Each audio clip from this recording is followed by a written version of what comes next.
Mon ex-mari pensait que j'étais stérile et m'a quitté il y a 13 ans à Tokyo. Il sourit.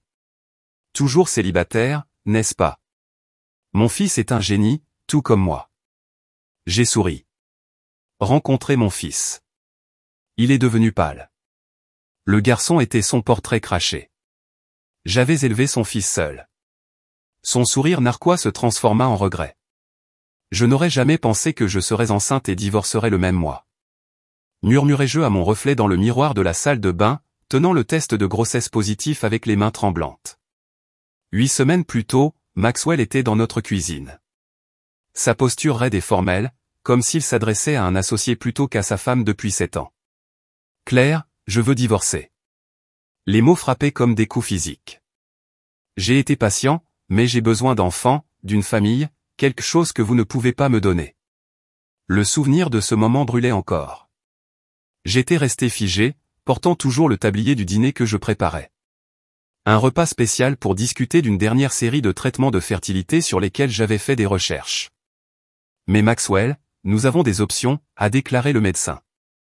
J'ai rencontré quelqu'un d'autre, sa voix était étrangement calme. Elle est plus jeune, les chances sont meilleures. Avant de commencer le voyage de Claire, je veux prendre un moment pour remercier chacun d'entre vous d'être ici. Si vous êtes attiré par les histoires sur la façon de trouver de la force dans les moments les plus dévastateurs de la vie, comme lorsque le mari de Claire s'en va en invoquant son infertilité comme raison, pensez à vous abonner. C'est entièrement gratuit et nous aide à partager davantage d'histoires de femmes reconstruisant leur vie après un chagrin d'amour. Voyons comment une fondation brisée peut devenir le début de quelque chose de beau. Juste comme ça, mon monde s'est effondré. La maison que nous avions construite ensemble, l'avenir que nous avions planifié, tout cela a disparu en 5 minutes de conversation. Il avait déjà fait sa valise, déjà consulté un avocat. La trahison ne résidait pas seulement dans sa décision de partir, mais dans la façon dont il l'avait planifiée méthodiquement.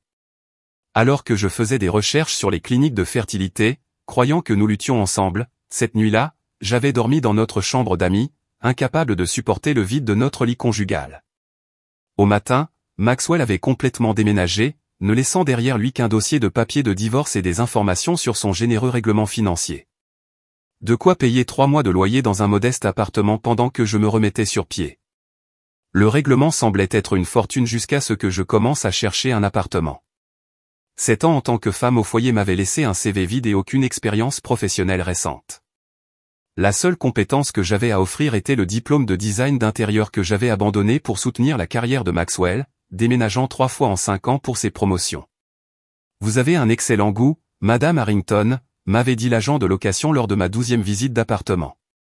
Mais sans antécédents professionnels ni actifs importants, les propriétaires hésitent. J'ai finalement trouvé un petit T2 au-dessus d'une laverie automatique, loin de notre quartier de banlieue mais à distance de marche de plusieurs commerces où je pourrais trouver du travail. Le bourdonnement constant des machines à laver en contrebas est devenu la bande originale de mes nuits blanches. Mon compte bancaire a diminué de façon alarmante. Chaque matin, je postulais pour des emplois de bureau, des postes dans le commerce de détail, tout ce qui pouvait embaucher quelqu'un avec un écart d'emploi de 7 ans. Chaque soir, je rentrais à mon appartement avec un nouveau refus. 2 semaines après avoir emménagé, je me suis retrouvé à regarder notre album de mariage en me demandant comment l'homme qui avait promis pour le meilleur et pour le pire avait pu m'abandonner si froidement. C'est à ce moment-là que je me suis souvenu de notre parcours en matière de fertilité, en particulier des 3 embryons que nous avions congelés lors de notre dernière tentative de FIV ou des embryons que Maxwell avait apparemment oubliés dans sa précipitation à fonder une nouvelle famille. La clinique de fertilité était sympathique mais claire quant à mes options. Madame Harrington, puisque ces embryons ont été créés pendant votre mariage, vous avez tous les deux des droits sur eux, a expliqué le coordinateur de la clinique. Cependant, vos formulaires de consentement indiquent que l'une ou l'autre des parties peut procéder à l'implantation. J'ai pris rendez-vous immédiatement, en utilisant le reste de mon argent de règlement. C'était à la fois désespéré et provoquant une dernière chance d'avoir la famille que j'avais toujours voulu, même si ce n'était pas comme je l'avais imaginé. Entre les rendez-vous médicaux, ma recherche d'emploi devenait de plus en plus effrénée. Mes économies étaient presque épuisées. J'ai finalement repéré un panneau, Help Wanted, au Millie's Dîner, un restaurant familial situé à 6 pâtés de maison de mon appartement. Millie elle-même, une femme aux cheveux argentés avec des yeux gentils et une attitude pragmatique, m'a interviewé sur place. Vous n'avez jamais été serveuse auparavant ? demanda-t-elle en regardant mon chemisier soigneusement repassé. Le vestige de mon ancienne vie. Non, mais j'ai appris vite, répondis-je, luttant pour garder ma voix ferme. Et j'ai besoin de ce travail plus que tu ne peux l'imaginer.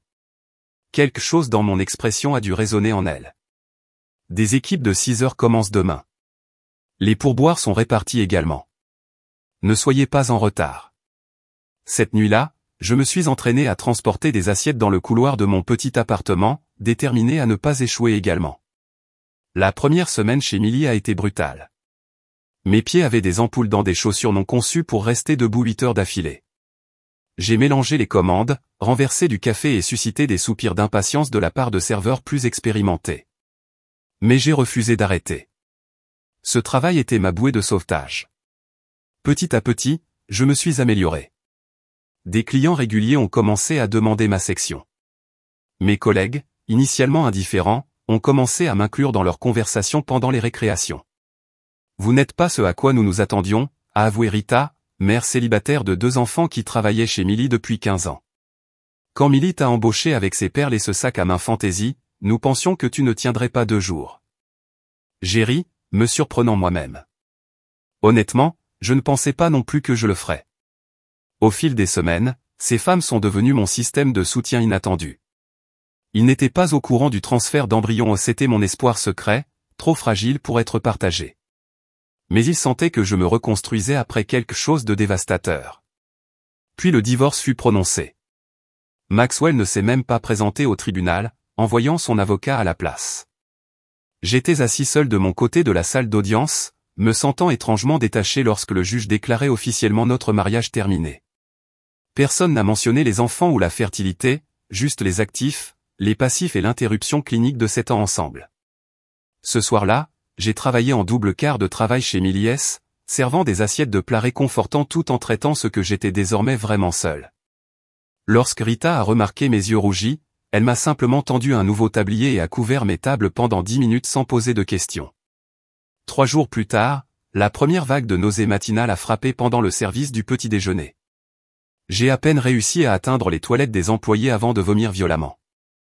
Lorsque cela s'est reproduit le lendemain matin, Rita m'a coincé dans la salle de repos.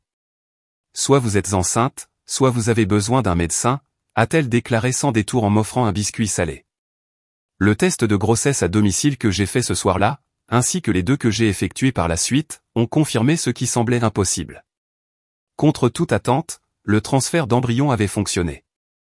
J'étais enceinte. Fraîchement divorcée, travaillant au salaire minimum et pourboire, vivant au-dessus d'une laverie automatique, je suis resté assise sur le sol de ma salle de bain pendant des heures, alternant rire et larmes. Cette petite vie en moi était à la fois un miracle et une complication, un lien avec l'homme qui m'avait abandonné ainsi que ma seule famille restante au monde. Demain, je devrais prendre rendez-vous chez le médecin, rechercher des options de soins prénatales avec mon assurance limitée et trouver comment me préparer à avoir un bébé dans mon petit appartement. Mais ce soir, j'ai posé ma main sur mon ventre encore plat et j'ai fait une promesse, nous trouverons une solution ensemble, mon petit. Quoi qu'il arrive, tu seras toujours recherché. Les fondations de mon ancienne vie s'étaient complètement brisées, mais assis là sur le carrelage froid, j'ai senti les premiers débuts fragiles de quelque chose de nouveau prendre racine. Les nausées matinales sont devenues mon réveil indésirable, arrivant de manière brutale et prévisible à 6h15, soit 15 minutes avant mon quart de travail prévu. J'avais à peine le temps de me brosser les dents avant de me précipiter chez Milly, priant pour que les nausées disparaissent avant de devoir servir le petit déjeuner. Mange ça avant de commencer, ordonna Rita un matin, en poussant vers moi une assiette de pain grillé nature. 2 petites bouchées. Croyez-moi, ça aide.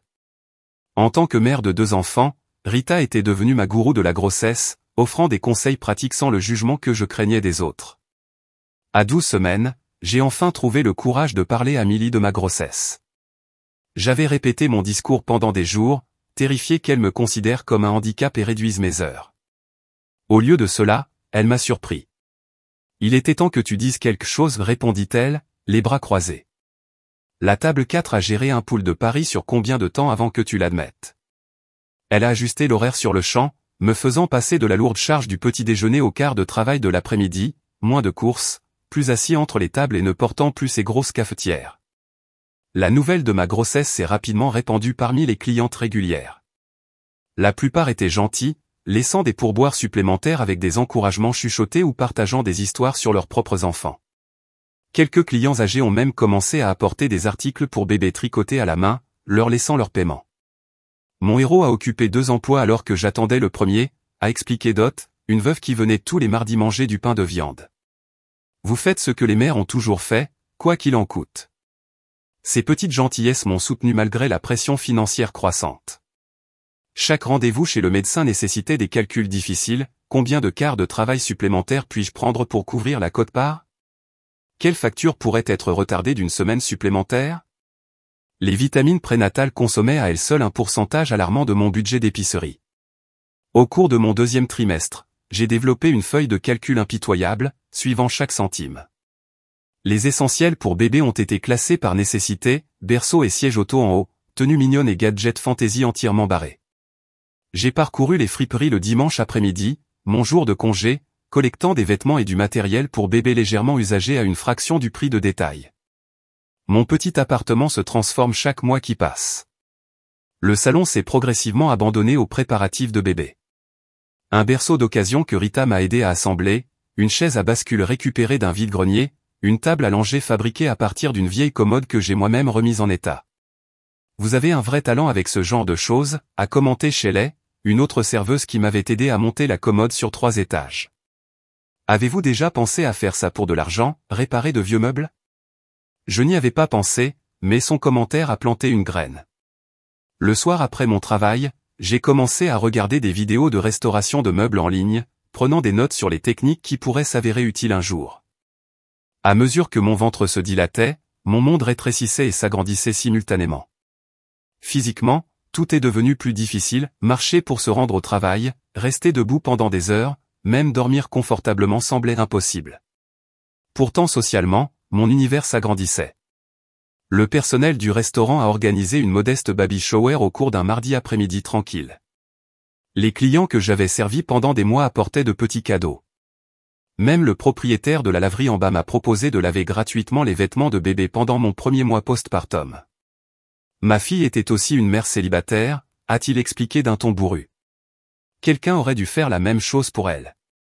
À 7 mois, un épisode effrayant de contraction précoce m'a obligé à prendre la décision la plus difficile à ce jour. Après une nuit à l'hôpital et des avertissements sévères de mon médecin, j'ai donné mon préavis chez Millier à contre-cœur. Il était temps, dit Millie, me surprenant encore. Je me demandais quand tu écouterais enfin l'essence. Elle m'a remis une enveloppe contenant une indemnité de départ, ce que je savais que la petite entreprise pouvait à peine se permettre. Appel le seul site à fierté en a besoin, mais n'ose pas le refuser. Les dernières semaines de grossesse furent un étrange mélange de terreur et de paix. Terrifiant parce que mes fonds soigneusement économisés étaient désormais mon seul revenu, sans aucune garantie de savoir quand je pourrais à nouveau travailler. Paisible parce que pour la première fois, je pouvais me reposer sans culpabilité, me préparant mentalement aux défis qui m'attendaient. Le travail a commencé un mardi soir pluvieux. J'ai appelé Rita, qui m'a conduit à l'hôpital et y est resté les 6 premières heures avant l'expiration de ses modalités de garde d'enfant. Les 14 heures restantes, j'ai travaillé seul, tenant une photo de la crèche que j'avais créée pour me rappeler ce qui m'attendait de l'autre côté de cette douleur. Lorsque les derniers efforts atroces ont amené mon fils au monde, l'élan d'amour était si écrasant qu'il a effacé tout le reste, l'absence de partenaire, l'incertitude financière, la peur de l'échec. À cet instant, il n'y avait que son visage parfait et la farouche certitude que je ferais tout pour le protéger. Quel est son prénom? A demandé l'infirmière en plaçant son petit corps contre ma poitrine. Léo, murmurai-je. Cela signifie lion ou courageux, quelque chose que nous devions tous deux être. Rentrer à la maison dans notre appartement d'une chambre était à la fois triomphant et terrifiant. La première nuit, j'ai à peine dormi, vérifiant constamment qu'il respirait. Dès la 3e nuit, l'épuisement l'a emporté et je me suis abandonné à un nouveau rythme entièrement dicté par les besoins de Léo. Nous avons établi des routines nées de la nécessité. J'ai appris à me doucher pendant sa sieste matinale, à préparer à manger d'une seule main tout en le tenant contre mon épaule, à fonctionner malgré un sommeil mesuré par tranche de 90 minutes. Chaque petite victoire la première fois que j'ai réussi à lui donner un bain seul, le jour où j'ai réussi à faire la lessive sans qu'il pleure me paraissait monumental. Vous allez très bien, m'a assuré Rita lors de ses visites hebdomadaires. Le fait que tu aies peur de bien faire les choses signifie que tu es déjà une bonne mère. Petit à petit, l'impossible devient possible, puis la routine. J'ai découvert une force dont j'ignorais l'existence, la capacité de fonctionner malgré un épuisement profond, d'apaiser ses cris lorsque mes propres larmes menaçaient de continuer quand abandonner semblait plus facile. Notre petit appartement, autrefois un rappel de tout ce que j'avais perdu, s'est transformé en quelque chose de précieux. La première maison dont Léo se souviendrait, l'endroit où j'ai découvert qui j'étais vraiment sous les couches de l'épouse et de la mère ratée de Maxwell. Être ici, entouré de meubles d'occasion et d'adaptations économiques, je ne reconstruisais pas la vie que j'avais perdue. Je créais quelque chose d'entièrement nouveau. Au cours de ces premiers mois de la vie de Léo, j'ai réalisé que construire à partir de zéro ne consistait pas seulement à acquérir des articles pour bébé ou à apprendre à devenir parent seul. Il s'agissait de reconstruire mon identité autour d'un amour plus puissant que tout ce que j'avais connu auparavant, une fondation bien plus solide que celle qui s'était effondrée sous moi. À l'approche du premier anniversaire de Léo, mes économies de maternité étaient devenues presque nulles. Le passe-temps de la restauration de meubles, qui avait commencé comme une distraction pendant la grossesse, est devenu ma première bouée de sauvetage. J'avais remis en état quelques pièces pour des voisins de notre immeuble, qui m'avaient ensuite recommandé à des amis. Bientôt, j'ai trouvé un équilibre entre ma maternité et une petite entreprise, travaillant tard le soir après que Léo se soit endormi. Encore 3 chaises à poncer, puis je pourrai dormir, est devenu mon mantra nocturne. Le grattage rythmé du papier de verre, une berceuse pour mon épuisement. Cependant, les travaux de mobilier n'étaient pas suffisants pour nous soutenir. Au deuxième anniversaire de Léo, je jonglais avec 3 emplois à temps partiel, les quarts de week-end chez Millet, la saisie de données à distance pendant les siestes de Léo et la restauration de meubles chaque fois que je pouvais voler un moment. Le sommeil est devenu un luxe, souvent sacrifié pour une heure supplémentaire de travail ou de précieux moments de contemplation tranquille. Après des journées de 18 heures, Rita a aidé à organiser une garde d'enfants abordable, me mettant en contact avec sa sœur qui dirigeait une garderie à domicile. Réduction familiale, a-t-elle insisté, même si je savais qu'elle subventionnait elle-même le coût. J'ai accepté avec gratitude à contre-cœur, me promettant de lui rendre sa gentillesse un jour. Notre routine était précisément calibrée, se lever à 5 heures pour préparer les repas de Léo pour la journée, le déposer à la garderie à 7 heures, travailler à la saisie de données à distance jusqu'à midi, récupérer les fournitures de restauration de meubles pendant le déjeuner, récupérer Léo à 5 heures, travailler sur des projets de meubles avec son aide à mes côtés, puis effectuer les rituels nocturnes du bain, des histoires et de l'heure du coucher. Les week-ends signifiaient des quarts de travail au restaurant, avec Léo soit chez Rita, soit jouant tranquillement dans le back-office de Millet. « Comment fais-tu tout ça ?» demandaient parfois les nouveaux serveurs, me regardant courir du travail à la maternité sans pause. La vérité, c'est que je n'ai pas tout fait. Quelque chose souffrait toujours. Certaines nuits, trop épuisé pour lire l'histoire complète de Léo avant d'aller au lit, j'abrégeais les pages pendant qu'il protestait somnolemment. D'autres fois, je livrais des meubles aux finitions imparfaites, en espérant que les clients ne remarqueraient pas les raccourcis que j'avais pris pour respecter les délais. Quand Léo a eu 3 ans, j'ai remarqué quelque chose de remarquable lors d'un rare après-midi au terrain de jeu du quartier.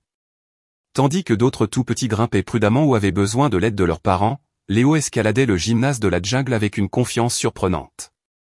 Ses mouvements fluides et précis.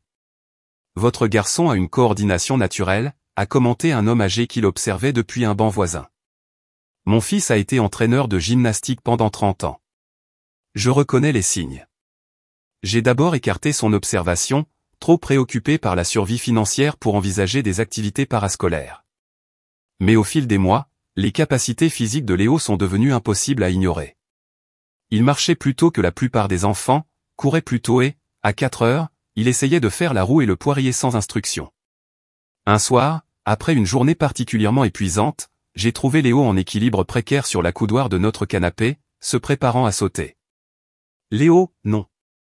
j'ai crié en me précipitant vers lui. Il a atterri avec un équilibre parfait, rayonnant d'accomplissement. Je me suis entraîné toute la journée, maman. Regarde encore. Ce soir-là, j'ai fait des recherches sur les programmes communautaires et découvert que le 1K proposait des cours de gymnastique subventionnés pour les jeunes enfants.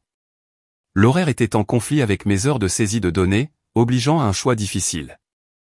Finalement, j'ai contacté mon employeur éloigné, négociant une flexibilité qui m'a coûté un revenu, mais qui a valu à Léo sa première formation sportive formelle. Son entraîneur, un ancien gymnaste collégial nommé Carlos, m'a pris à part après le 3e cours de Léo. Votre fils a quelque chose de spécial, dit-il doucement. Des talents bruts qui ne devraient pas rester sous-développés. La fierté luttait contre la panique.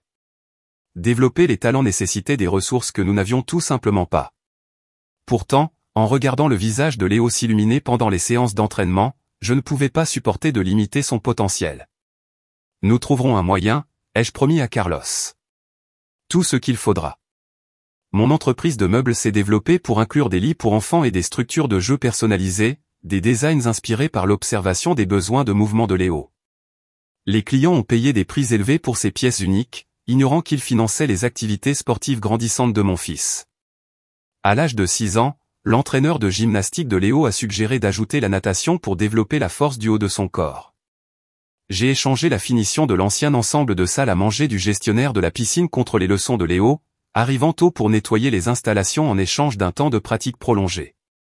Notre appartement est devenu un terrain d'entraînement de fortune, coussins de canapé réutilisés pour la pratique du tumbling, portes équipées de barres amovibles pour les tractions, couloirs marqués avec du ruban adhésif pour les exercices d'équilibre. Nous avons inventé des jeux qui déguisent le travail de conditionnement en jeu, transformant les limitations financières en opportunités créatives.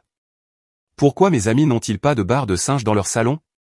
Demanda Léo un jour, suspendu la tête en bas à la structure renforcée que j'avais intégrée au plafond. Parce que leurs mères ont probablement un meilleur sens de la décoration rageux, le repérant alors qu'il s'entraînait à une nouvelle descente. À mesure que Léo grandissait, nos conversations grandissaient également. Lors des promenades vers l'école, j'ai partagé des histoires soigneusement éditées sur notre voyage, sur la façon dont la vie prend parfois des tournants inattendus et sur la façon dont la force vient de l'adaptation plutôt que de circonstances idéales. Comme quand je tombe en gymnastique? A-t-il demandé, sa sagesse d'enfant de 7 ans me surprenant.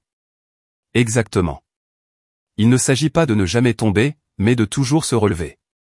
Il hocha la tête, absorbant la leçon avec une profondeur surprenante. Et c'est pour ça que tu travailles autant, parce que tu te relèves sans cesse. Sa perception m'a fait monter les larmes aux yeux. Oui, c'est exactement pourquoi. Notre lien s'est approfondi à travers ces défis partagés. Léo a appris à préparer des repas simples à mes côtés, à gérer les tâches ménagères au-delà de son âge et à valoriser ce que nous avions plutôt que d'aspirer à ce que nous n'avions pas.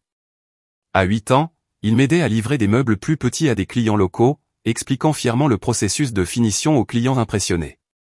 Nous avions créé notre propre monde, imparfait mais beau dans sa résilience. C'est pourquoi, lorsque Maxwell est apparu de manière inattendue à l'une des compétitions de gymnastique locale de Léo, l'intrusion a fait l'effet d'un tremblement de terre sous nos fondations soigneusement construites. Je l'ai repéré immédiatement, toujours aussi beau et raffiné, qui regardait depuis les gradins avec une expression d'intérêt confus. Mon cœur s'emballa alors que je calculais la ressemblance entre le père et le fils, désormais indubitable. Alors que Léo exécutait une routine sans faille au sol, au moment où Léo finissait d'obtenir son score le plus élevé à ce jour, je me forçais à me concentrer uniquement sur la réussite de mon fils, repoussant la panique qui montait dans ma poitrine. Il serait temps de se confronter au passé plus tard. Pour l'instant, ce moment appartenait à Léo, à nous, et aux années tranquilles de croissance qui nous avaient transformés en quelque chose de plus fort que je n'aurais jamais imaginé possible.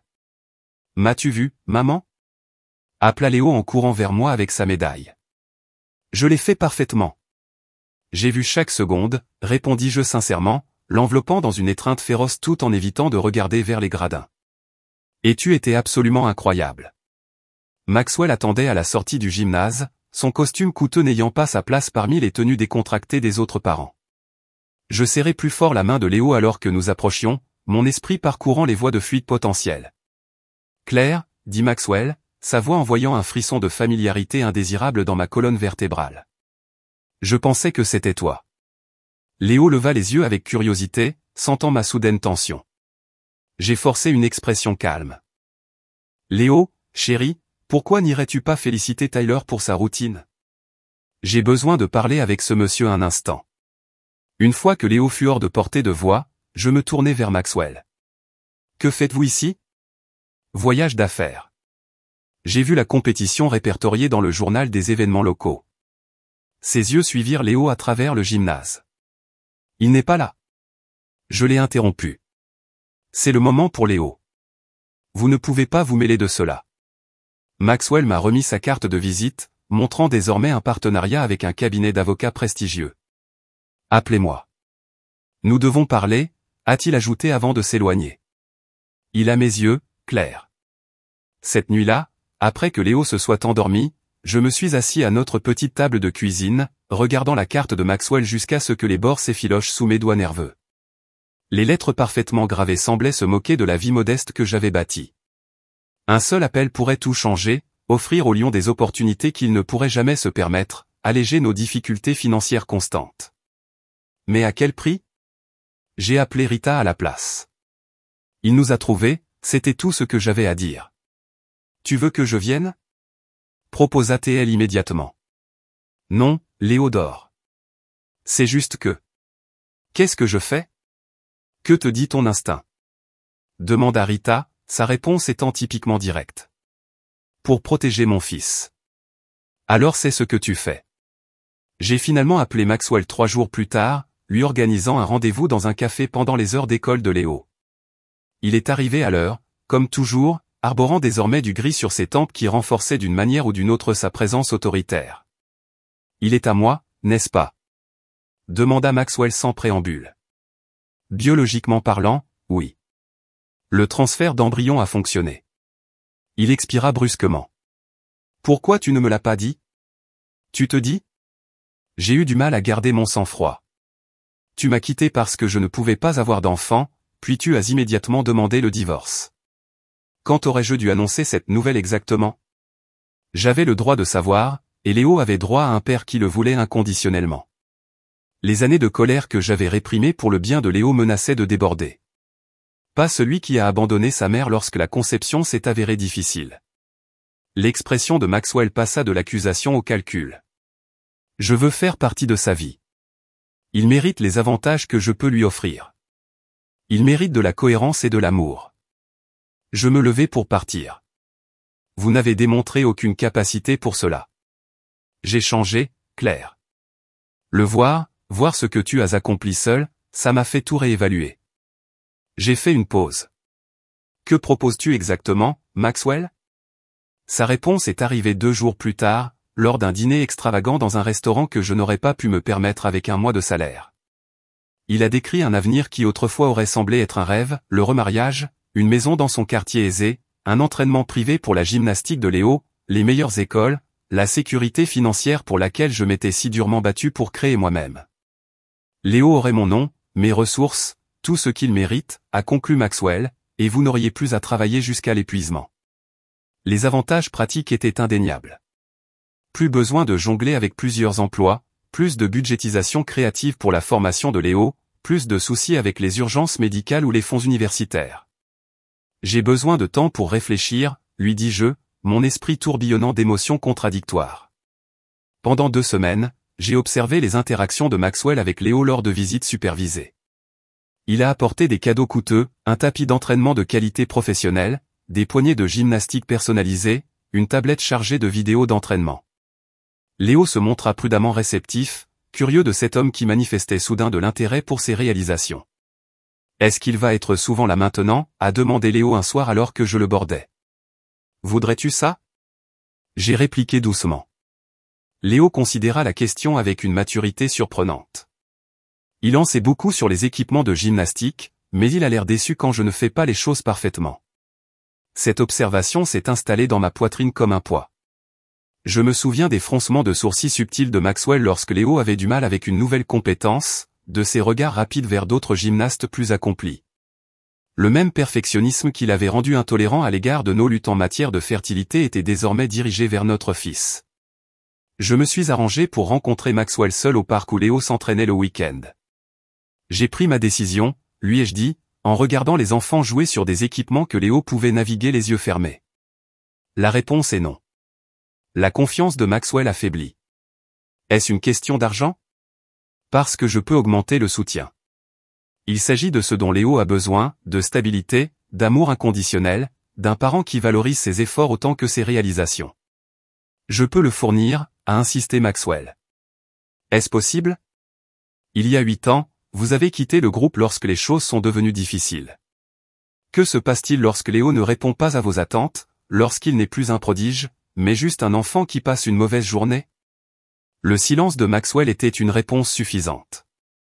Je ne le soumettrai pas à un amour conditionnel, ai-je continué. Nous avons construit une vie où sa valeur ne se mesure pas par ses performances ou son statut. Je n'échangerai pas cela contre un confort financier.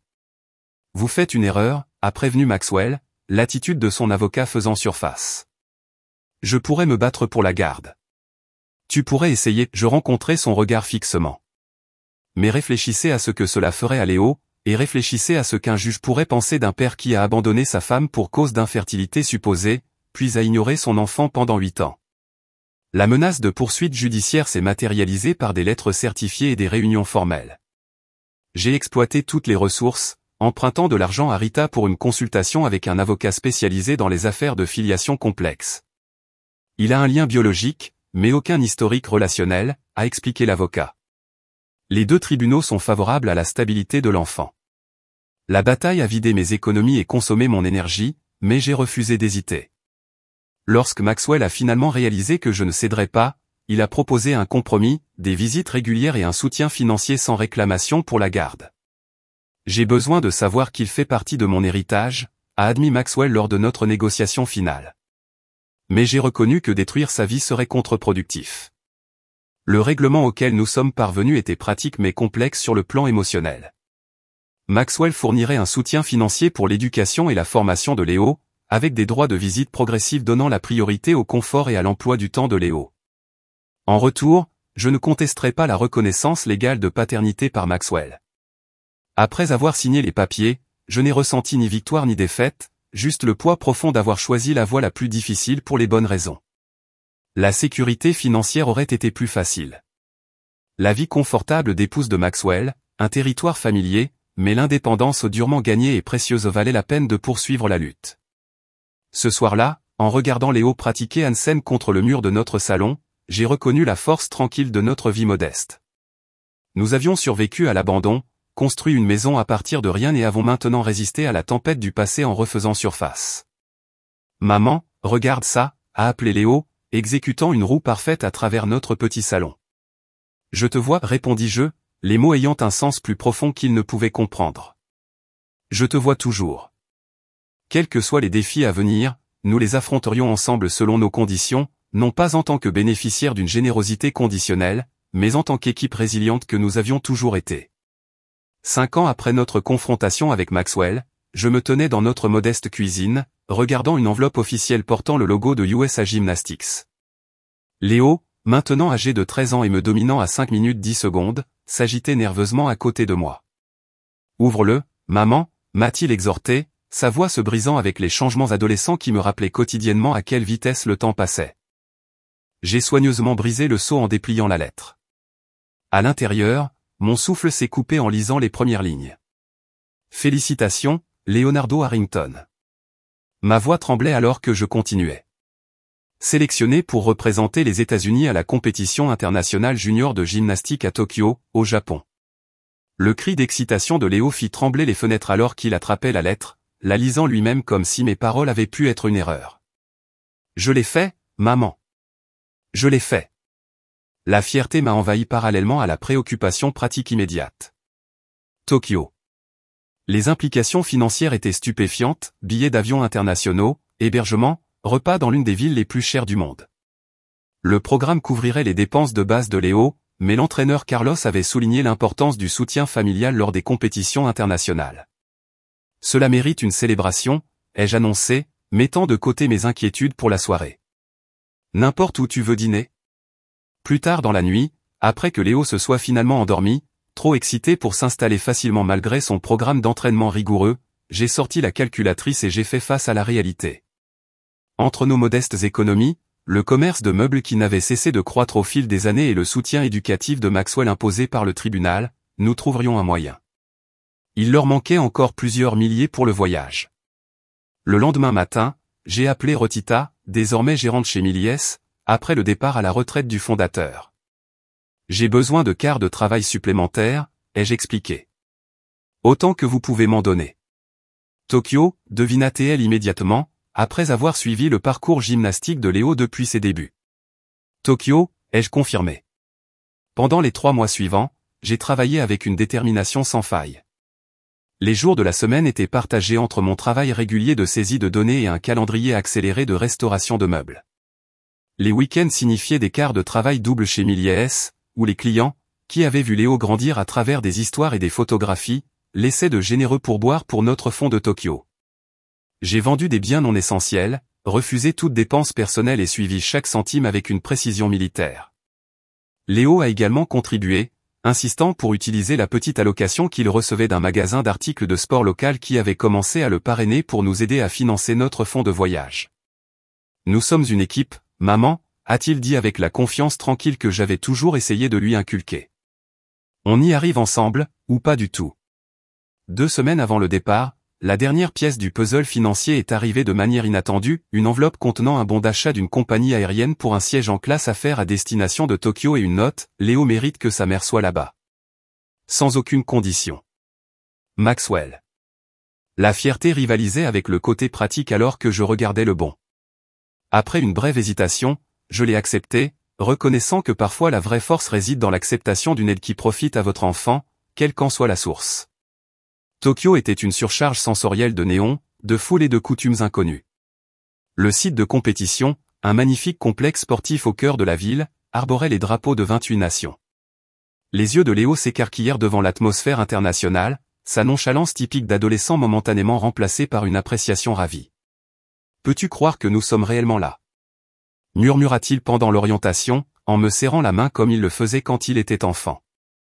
Nous naviguions dans le processus d'inscription complexe lorsqu'une voix familière a traversé le bavardage multilingue. Claire, Léo. Maxwell se tenait devant nous, non pas dans sa tenue professionnelle habituelle, mais portant des informations l'identifiant comme faisant partie de l'équipe juridique de l'événement. Les 5 dernières années avaient ajouté davantage d'argent à ses tempes mais peu d'autres changements. Vous travaillez sur l'événement ? Ai-je demandé, luttant pour garder mon sang-froid. J'ai déménagé à Tokyo il y a 3 ans pour diriger la division asiatique de notre cabinet, a-t-il expliqué.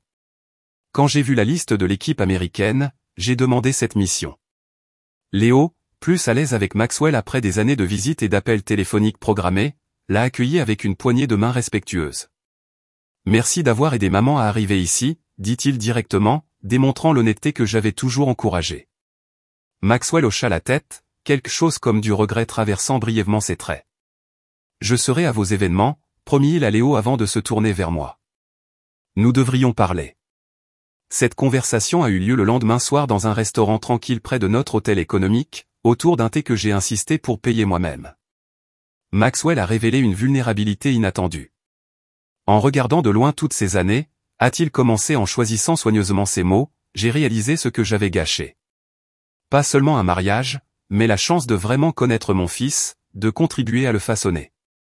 Vous aviez un droit de visite, lui rappelai-je d'un ton neutre. Les droits ne sont pas des relations, son regard rencontra directement le mien. Tu as refusé de me remarier, d'accepter mon soutien financier au-delà de ce que le tribunal avait exigé, de me laisser simplement acheter ma place dans la vie de Léo. À l'époque, je pensais que tu étais têtu, et maintenant je comprends. Tu étais sage. Il jeta un coup d'œil autour du modeste restaurant. Vous lui avez donné quelque chose que je ne pouvais pas avoir, l'authenticité. La connaissance que sa valeur n'est pas liée à la réussite ou à l'avantage. La compétition s'est déroulée sur 3 jours d'épreuves préliminaires avant les finales. Léo a joué avec une détermination concentrée, ses années de formation sur des équipements de fortune et des installations de centres communautaires étant évidentes dans sa persévérance acharnée. Lorsqu'un saut difficile ne s'est pas déroulé comme prévu, Maxwell a regardé depuis les tribunes, son expression étant un mélange complexe de fierté et de regret. Lors d'une pause entre les événements, il s'est adressé à moi avec une franchise inattendue. Tu sais ce qui m'étonne le plus ? Demanda-t-il en regardant Léo s'entretenir sérieusement avec son entraîneur. Ce n'est pas son talent, même si c'est remarquable. C'est son caractère, la façon dont il encourage les jeunes concurrents, la façon dont il remercie le personnel de l'établissement d'avoir arrêté les Japonais. Il fit une pause. C'est ton influence, Claire, pas la mienne. Pas la génétique. Le dernier jour, Léo a dépassé toutes les attentes, remportant une médaille de bronze qui représente d'innombrables heures de sacrifice et de détermination. Alors qu'il montait sur le podium, les yeux brillants d'émotion, j'ai senti 13 années de lutte se cristalliser en un seul moment parfait de validation. Lors du dîner de célébration qui a suivi, en présence de Maxwell, l'entraîneur de Léo, et des familles de plusieurs coéquipiers, Léo a calmé la table en levant son verre de cidre pétillant. À ma mère, dit-il, sa maladresse d'adolescent momentanément remplacée par une sincère gratitude. Qui m'a appris que la vraie victoire n'est pas de monter sur les podiums, mais d'être aux côtés des gens qu'on aime, quoi qu'il arrive. Alors que les conversations reprenaient autour de nous, Maxwell se pencha plus près de moi. Tu as eu raison de me refuser, admit-il doucement. Je voulais lui donner des choses. Tu lui as donné des racines. Le ciel de Tokyo scintillait d'étoiles alors que Léo et moi rentrions à pied à notre hôtel ce soir-là, sa médaille bien rangée dans la poche de sa veste. Le voyage depuis un mariage brisé jusqu'à ce moment n'avait suivi aucun chemin que j'aurais pu imaginer, et pourtant, d'une manière ou d'une autre, nous étions arrivés exactement là où nous devions être. Est-ce que tu le regrettes parfois? Demanda Léo de façon inattendue. Faire tout ça seul? J'ai regardé mon fils fort, compatissant, résilié d'une manière qui allait bien au-delà de l'athlétisme et j'ai senti la boucle complète de notre voyage se boucler. Pas un seul instant, répondis-je honnêtement. Certaines choses cassées ne sont pas destinées à être réparées. Elles sont censées devenir quelque chose d'entièrement nouveau et de plus beau qu'avant. Léo hocha la tête, comprenant au-delà de son âge. Comme nous, ai-je accepté, alors que les lumières de Tokyo éclairaient notre chemin à suivre, deux personnes qui avaient transformé les défis les plus profonds de la vie en ses plus grandes bénédictions.